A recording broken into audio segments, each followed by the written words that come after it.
नमस्कार मित्रों, आज हम पढ़ेंगे भारत के भौतिक प्रदेश के बारे में। भारत के प्रमुख भौतिक प्रदेशों का एक एक करके हम वर्णन करेंगे। भारत धरातलीय दृष्टि से विभिन्नताएं रखने वाला देश है। आप देखते हो कि यहाँ पर्वत, पहाड़ियाँ, मैदानी प्रदेश, भिन्न भिन्न प्रकार के भू आकार पाए जाते हैं। यहाँ का जो कुल क्षेत्रफल है उसमें लगभग 11% भूभाग पे पर्वतों का विस्तार है, 18% पे पहाड़ी प्रदेशों का विस्तार है, 28% भूभाग पठारी और लगभग 43% भूभाग मैदानी यहाँ का है। भौतिक प्रदेशों का निर्धारण करना अपने आप में एक कठिन कार्य होता है, क्योंकि क्षेत्रीय विभिन्नताएं काफ़ी अधिक देखने को मिलती है। फिर भी जो भारत के भौतिक प्रदेश हैं वो प्रमुख रूप से भारत को 4 भौतिक प्रदेशों में डिवाइड किया गया है। कई जगह आपने जब भारत के भौतिक प्रदेशों के बारे में पढ़ा तो आप देखते हो कि सबसे पहले हम पर्वतीय प्रदेश का वर्णन करते हैं, लेकिन मैं यहाँ सबसे पहले आपको प्रायद्वीपीय पठारी प्रदेश का वर्णन कर रहा हूँ। इसका कारण ये है कि यह उत्पत्ति की दृष्टि से भारत का सबसे प्राचीनतम भौतिक प्रदेश है। भारत के प्रमुख 4 जो भौतिक प्रदेश हैं वो इस प्रकार से हैं: प्रायद्वीपीय पठारी प्रदेश, उत्तरी पर्वतीय प्रदेश, विशाल मैदान, भारतीय तट एवं द्वीप समूह हैं।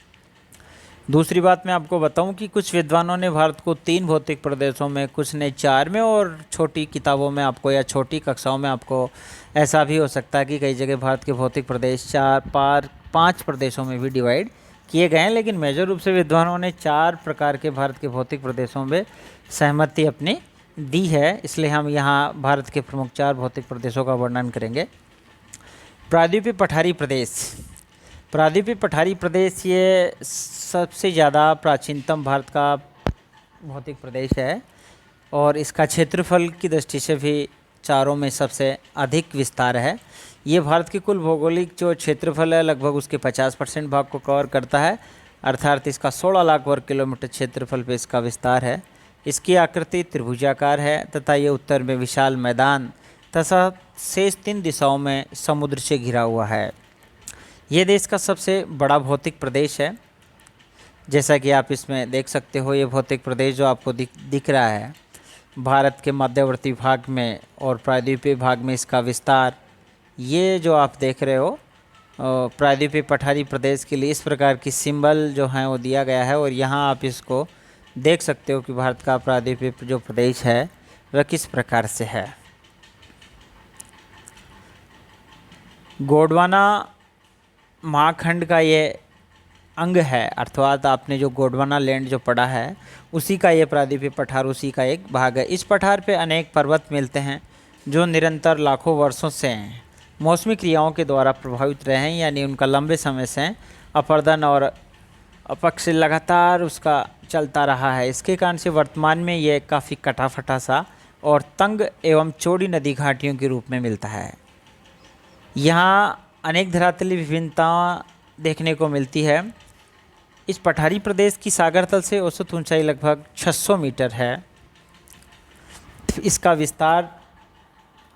इस पठार का विस्तार उत्तर में राजस्थान से लेकर के दक्षिण में कुमारी अंतरीप तक लगभग 1700 किलोमीटर की लंबाई में है, यानी लंबाई इसकी लगभग 1700 किलोमीटर तक है। इसका उत्तरी जो भाग है वह अधिक चौड़ा गुजरात से पश्चिम बंगाल तक लगभग 1400 किलोमीटर की चौड़ाई में है। इसके दक्षिणी पूर्वी भागों में राजस्थान, मध्य प्रदेश, छत्तीसगढ़ और फिर ये वहाँ से झारखंड, उड़ीसा, महाराष्ट्र, गुजरात, कर्नाटक, आंध्र प्रदेश, तेलंगाना, तमिलनाडु, केरल राज्यों के भूभागों को कवर करता हुआ त्रिभुजाकार रूप में फैला हुआ है। एक विशेष तथ्य इसके बारे में मैं आपको जो बता रहा हूँ कि भारत का मेघालय पठार भी इसी प्रायद्वीपीय पठार का भाग है। हालांकि इसका संबंध उसका अनुव्रत रूप से उससे नहीं लगता है। बीच में गंगा ब्रह्मपुत्र नदियों के द्वारा जो तलछट जमा कर दी गई है उससे उसका संबंध पूर्णतः विच्छेद हो गया है। गंगा और ब्रह्मपुत्र के द्वारा जो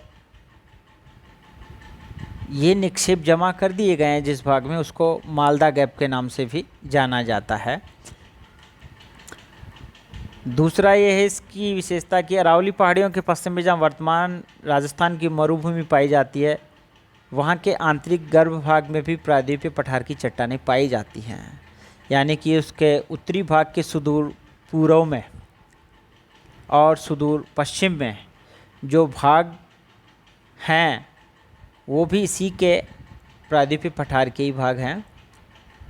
तो एक तो मैंने आपको बताया कि मेघालय जो पठार है वह इसी का भाग है, लेकिन इससे थोड़ा कुछ दूर है एक राजस्थान की जो मरुस्थलीय भूमि का विस्तार आप देखते हो, उस मरुस्थलीय भूमि के नीचे की जो चट्टानें हैं वो इसे प्रायद्वीपीय पठार की चट्टानों के रूप में ही हैं। वहाँ गर्भ भाग में प्रायद्वीपीय चट्टानें पाई जाती है। स्पष्ट रूप से अरावली श्रेणियों का विस्तार निम्न उच्च भूमि के रूप में दिल्ली से भी आगे तक है, जहाँ हम सतलज अपना विभाजक प्रदेश उसको हम कहते हैं। कुछ विद्वानों के अनुसार इस पठारी भाग का सुदूर उत्तरी पश्चिमी भाग पाकिस्तान के लायलपुर ज़िले के निकट रावी, चिनाब एवं झेलम नदियों के दोआब के किनारे की जो पहाड़ियाँ हैं वहाँ तक फैला हुआ है, इसका मानते हैं। और कुछ विद्वान तो इसका राजस्थान की सीमाएँ जो है उससे बाहर पाकिस्तान तक भी इसका विस्तार मानते हैं।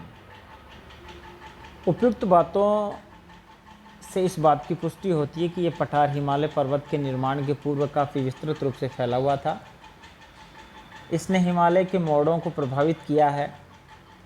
हिमालय पर्वत पठार की उत्तरी पश्चिमी व उत्तरी पूर्वी दिशा में आगे की ओर निकली हुई भुजाओं के कारण दक्षिण की ओर मुड़े दिखाई देते हैं। इसलिए इस पठारी भाग का विस्तृत रूप से अध्ययन करना और भी आवश्यक हो जाता है। यह पठार काफ़ी कटा-फटा है तथा अनेक छोटे छोटे पठारों व पहाड़ियों में विभाजित है, इसलिए प्रत्येक भाग के बारे में सूक्ष्म रूप से जानना अति आवश्यक है। फिर भी मैं आपको मुख्य बातें यहाँ बताने का प्रयास करूँगा। प्रायद्वीपीय पठार उच्च भूमि के रूप में नर्मदा, सोन नदियों ने इस पठार को कई छोटे छोटे पठारों में बांट दिया है। इसके उत्तरी भाग में नर्मदा और सोन नदियाँ उत्तर की ओर दोनों ये नदियाँ बहती हैं। इसमें जो सोन नदी है वो उत्तर दिशा में बहती है और नर्मदा जो नदी है वह पश्चिम की ओर बहती है, लेकिन दोनों नदियों का जो उद्गम स्थल है वह एक ही स्थान से लगभग अमरकंटक की जो पहाड़ियाँ हैं वहाँ से इनका उद्गम होता है। नर्मदा ने उत्तर में मालवा के पठार तथा दक्षिण में दक्कन का पठार मिलता है। सोन नदी के पूर्व में छोटा नागपुर का पठार स्थित है। गंगा नदी के पूर्व में मेघालय का पठार इसे अलग थलग हो गया है। गंगा नदी के पूर्वी भाग में, जैसा कि हमने इसका जिक्र पहले कर लिया है। अब हम देखेंगे मालवा का पठार। सर्वप्रथम इसमें लावा से निर्मित मालवा का पठार काली मिट्टी का संप्राय मैदान है। इसका ढाल गंगा घाटी की ओर है। इस पर बेतवा, पार्वती, नेवज, काली सिंध, चंबल आदि नदियां प्रवाहित होती हैं, जो आगे यमुना में मिल जाती है। इन नदियों के मध्यवर्ती भाग बड़े उपजाऊ हैं, जिन पर काली मिट्टी, उपजाऊ मिट्टी का जमाव मिलता है। इनमें से गाँवों व नगरों का बसाव मिलता है। भोपाल, बेतवा और पार्वती नदियों के मध्यवर्ती भाग में स्थित है, अर्थात इन नदियों के दोआब में वह स्थित है। इस पठार पे उर्मिल मैदान मिलते हैं। उर्मिल का मतलब लहरदार मैदानों का यहाँ विस्तार मिलता है, जिनमें कहीं कहीं चपटी पहाड़ियाँ भी स्थित हैं। उत्तर में ग्वालियर की पहाड़ियाँ प्रमुख हैं। इस पठार की उत्तरी व उत्तरी पूर्वी सीमा पर बुंदेलखंड व बघेलखंड के पठार स्थित हैं। पठार के उत्तरी भाग को चंबल व उसकी सहायक नदियों ने गहरा काट छाँट जो कर दी है, उससे वहाँ तंग घाटियों का निर्माण हो गया है। और इस चंबल और उसकी सहायक नदियों के जो क्षेत्र वाला इस मालवा के पठार का भाग है, उसको हम बीहड़ के नाम से जानते हैं। चंबल बीहड़ के नाम से ये प्रसिद्ध है। और राजस्थान का जो भाग है उसमें भी ये चंबल बीहड़ देखने को मिलते हैं। राजस्थान का धौलपुर, करौली जो क्षेत्र है वहाँ ये चंबल बीहड़ आसानी से देखे जा सकते हैं। इस मालवा के प्रायद्वीपीय पठार के जो उत्तरी पश्चिमी भाग जो मालवा का पठार है, उसकी औसत ऊंचाई सागर तल से लगभग 250 मीटर ऊंची है। दूसरा हम देखते हैं बुंदेलखंड एवं बघेलखंड के पठार। जैसा कि आप इस चित्र में भी देख रहे हो कि बुंदेलखंड और बघेलखंड कहाँ है, किस प्रकार से। देखो एक बार मैं आपको दिखाता हूँ कि ये है बघेलखंड और बुंदेलखंड आपको दिखाई यहाँ दे रहे होंगे। मालवा का पठार भी इसमें दिखाया गया है, आप इनको अच्छे से देख सकते हो। ये सबसे सुदूर जो पश्चिम का भाग है ये मालवा का पठार है। इसके अलावा ये बुंदेलखंड और ये बघेलखंड वाले पार्ट हैं। जो बघेलखंड और बुंदेलखंड के जो पार्ट हैं उनको आप सोन नदी के संदर्भ में आसानी से समझ सकते हो कि सोन नदी ने बुंदेलखंड और बघेलखंड हैं उनके बीच से अपनी गहरी तंग घाटी बनाई है। सोन नदी के पूर्वी भाग में बघेलखंड और पश्चिम की ओर जो है वो बुंदेलखंड है। इसी प्रकार से आप देख सकते हो कि जो विंध्यन श्रेणियां हैं उनके उत्तरी भाग में मालवा का पठार आपको यहाँ दिखाई दे रहा है। मालवा का पठार का उत्तरी पूर्वी भाग बुंदेलखंड व बघेलखंड के रूप में जाना जाता है। ये पठार उत्तर में यमुना के मैदान के निकट समाप्त हो जाता है। बुंदेलखंड में चंबल यमुना नदियों के बड़े बड़े बीहड़ खड्डों का निर्माण यहाँ भी किया है। जो बीहड़ मैंने बताए थे चंबल वाले, वो यहाँ भी बने हुए हैं। ये पठार ग्वालियर पठार तथा विंध्याचल श्रेणी के मध्य में फैला हुआ है। ये प्राचीनतम बुंदेलखंड नीच से निर्मित है। बुंदेलखंड जो पठारी भाग है उसके भूगर्भ की जो चट्टानें हैं वो प्राचीनतम चट्टानें हैं गोंडवाना लैंड की। इस पर सोपानी वेदिकाएं भी देखने को मिलती हैं। यत्र तत्र ग्रेनाइट और बालू पत्थर के टीले एवं पहाड़ियाँ भी देखने को मिलती हैं। सागर तल से इसकी औसत ऊंचाई 300 से 600 मीटर है। विंध्यन श्रेणी जिसमें कैमूर और भारनेर पहाड़ियाँ शामिल हैं के पूर्वी भाग में बघेलखंड का पठार फैला हुआ है। इसके उत्तर में सोन नदी, सोनपुर पहाड़ियाँ तथा दक्षिण में रामगढ़ पहाड़ियाँ स्थित है। बघेलखंड के मध्य भाग में स्थित ऊंचा भाग और पश्चिम में की ओर ये फैला हुआ है। यहाँ बलुआ पत्थर व चूने का पत्थर पश्चिम भाग में तथा ग्रेनाइट चट्टानें यहाँ देखने को मिलती हैं। तो ये हमने देखा कि बुंदेलखंड और बघेलखंड के बारे में। अब हम चर्चा करेंगे छोटा नागपुर पठार। ये पठार झारखंड राज्य के पलामू, धनबाद, गया, कोडरमा, हजारीबाग एवं रांची जिलों में प्रमुख रूप से विस्तृत है।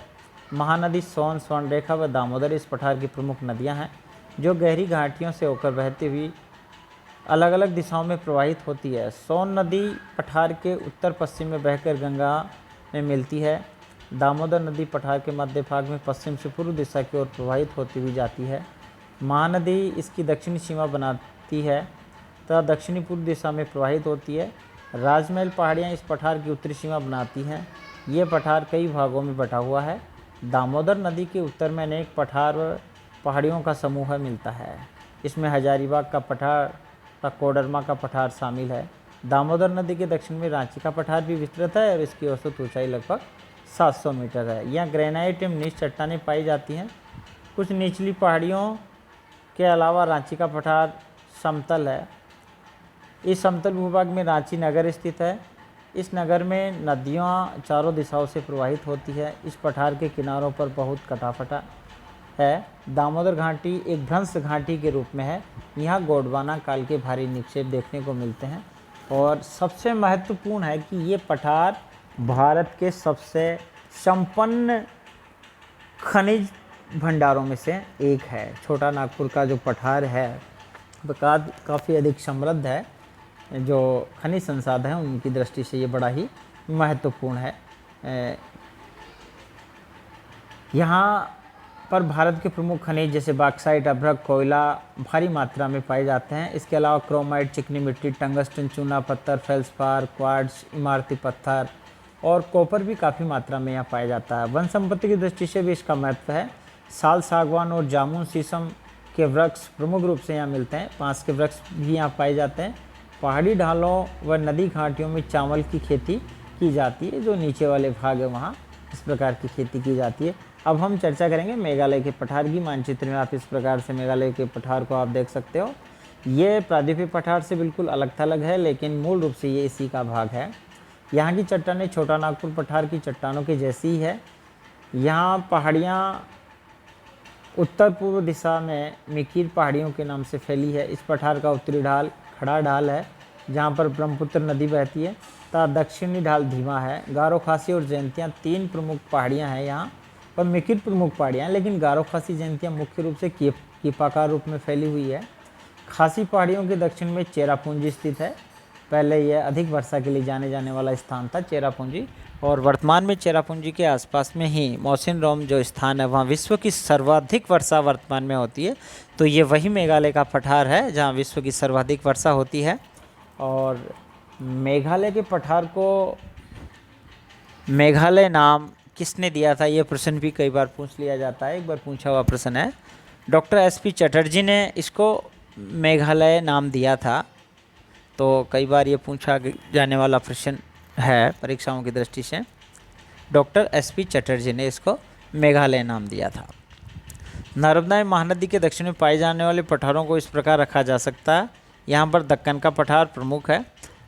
अभी तक हमने जो 3 प्रमुख रूप से देखे हैं, एक तो मालवा का पठार जो इसका उत्तरी भाग है, उसमें प्रमुख रूप से सीक्वेंस से हमने देखा सुदूर जो पश्चिम का भाग है वह मालवा का पठार। फिर इसका जो मध्यवर्ती भाग है उसमें हमने देखा बुंदेलखंड बघेलखंड जो मध्यवर्ती भाग में है। फिर हमने इसका जो अभी मैंने आपको बताया था कि बुंदेलखंड बघेलखंड के बाद में छोटा नागपुर का पठार हमने देखा जो खनिज संसाधनों की दृष्टि से काफ़ी धनी है। इसके बाद में हमने चर्चा की मेघालय के पठार की। तो मेघालय का पठार इसका सुदूर पूर्वी भाग है।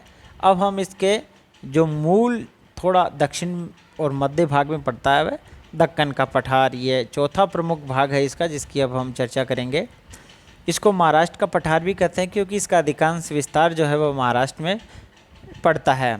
दक्कन का पठार काली मिट्टी से बना हुआ है। इसका कई बार प्रश्न आता है। दक्कन ट्रैप भी इसको कहते हैं। लावा से जो निकली हुई लावा जो मिट्टी है वह प्राचीन काल में यहाँ परतों के रूप में जमी हुई है, कुछ नीलापन उसमें है, इसलिए इसको दक्कन ट्रैप कहते हैं। एक के बाद एक लहर आके यहाँ लावा की जमा हो गई थी, इस प्रकार ये हल्की हल्की यहाँ ट्रैप या सीढ़ी के आकार के कुछ जमाव से प्लेटों के रूप में यहाँ दिखाई देते हैं, इसलिए इसका नाम दक्कन ट्रैप है। क्रिटेशियस तथा पूर्वी टर्सरी काल में होने वाले ज्वालामुखी विस्फोट से निकले बेसिक लावा से इसका निर्माण हुआ है, जैसा कि मैंने अभी आपको बताया। तो ये प्रश्न बताया कि इस दृष्टि से महत्वपूर्ण है कि दक्कन ट्रैप का निर्माण कब हुआ। आप बता सकते हो कि क्रिटेशियस तथा पूर्व टर्सरी काल में लावा के जो निक्षेप हैं उनसे इसका निर्माण हुआ है। ये 5 लाख वर्ग किलोमीटर क्षेत्रफल में फैला हुआ। कुल जो प्रायद्वीपीय पठार था उसका क्षेत्रफल लगभग 16 लाख वर्ग किलोमीटर, और 16 लाख वर्ग किलोमीटर में से अकेले 5 लाख वर्ग किलोमीटर पे दक्कन ट्रैप का विस्तार है। इसके अंतर्गत जो प्रमुख क्षेत्र आते हैं मध्य प्रदेश, छत्तीसगढ़, महाराष्ट्र, गुजरात, कर्नाटक, तेलंगाना, आंध्र प्रदेश राज्यों के भाग आते हैं, और सर्वाधिक विस्तार इसका महाराष्ट्र में है। ये पठार पूर्व में अमरकंटक की जो पहाड़ियाँ, जैसा कि अभी मैंने आपको बताया था कि अमरकंटक से नर्मदा, तापी, नर्मदा और सोन नदियाँ यहाँ से निकलती हैं। अभी जो मैंने पहले उसका जिक्र किया था, सोन नदी उत्तर की ओर बहते हुए निकल जाती है और नर्मदा जो है वह पश्चिम की ओर आती है। ये पठार अमरकंटक व सरगुजा तक फैला हुआ है। पश्चिम में कच्छ तथा दक्षिण में बेलगांव और दक्षिण पूर्व में राजमहेंद्री की पहाड़ियों तक ये फैला हुआ है। तापी नदी इसकी उत्तरी सीमा बनाती है। नर्मदा के दक्षिण में बहती है ताप्ती नदी या तापी नदी। पश्चिम में पश्चिमी घाट इसकी सीमा को निर्धारित करता। ये बेसाल्ट चट्टानों का बना हुआ है। लावा की गहराई 2000 मीटर तक देखी गई है। ये लावा का एक मोटा आवरण यहाँ फैला हुआ है। ये गहराई पश्चिम में पूर्व की ओर जाने पे कम हो जाती है, यानी कि इसके पश्चिम भाग में इसकी मोटाई अधिक है लावा की, और पूर्वी भाग में इसकी मोटाई कम है। और वर्तमान में जो इस पहाड़ प्रदेश का जो ढाल है वो भी आप इसी रूप में देख सकते हैं। कच्छ में इसकी गहराई लगभग 760 मीटर है। नागपुर के निकट इसकी गहराई 15 मीटर ही मिलती है। जबलपुर के निकट ये 6 से 8 मीटर तक पाई जाती है। इस पठार का ढाल उत्तर पश्चिम में दक्षिण पूर्व दिशा में पाया जाता है।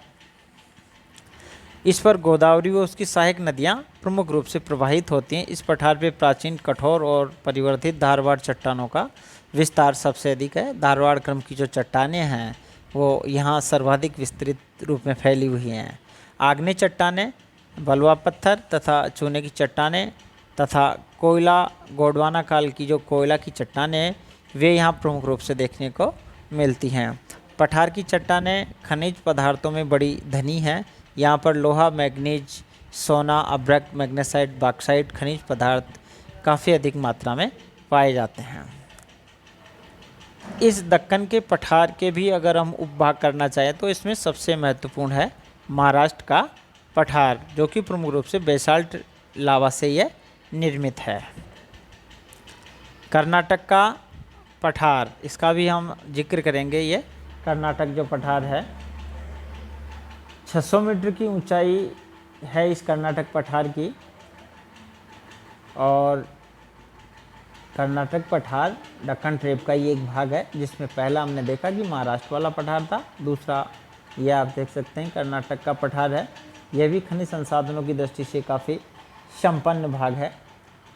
ये भी नदियों के द्वारा काट छाँट कर दिया गया है और ग्रेनाइट चट्टानें यहाँ दक्षिण भाग में काफ़ी अधिक मात्रा में यहाँ मिलती हैं। तीसरा इसका भाग है तेलंगाना का पठार। तो ये प्रायद्वीप पे जो पठार का दक्कन ट्रेप था, वो दक्कन ट्रेप के यहाँ 3 पार्ट करके दिखाए गए हैं। पहला महाराष्ट्र का पठार, दूसरा कर्नाटक पठार और तीसरा है तेलंगाना का पठार। ये गोदावरी नदी प्रमुख रूप से इस तेलंगाना पठार पे बहती है। यह तो इस प्रकार से हमने देखा आज प्रायद्वीप पठार का प्रमुख रूप से जो इसके पार्ट भाग थे, उपविभाग थे, उनका हमने अध्ययन किया। तो धन्यवाद मित्रों। आगे हम और इसके आगे का जो भाग है उसका अगले वीडियो में आपको दिखाएंगे। Thank you.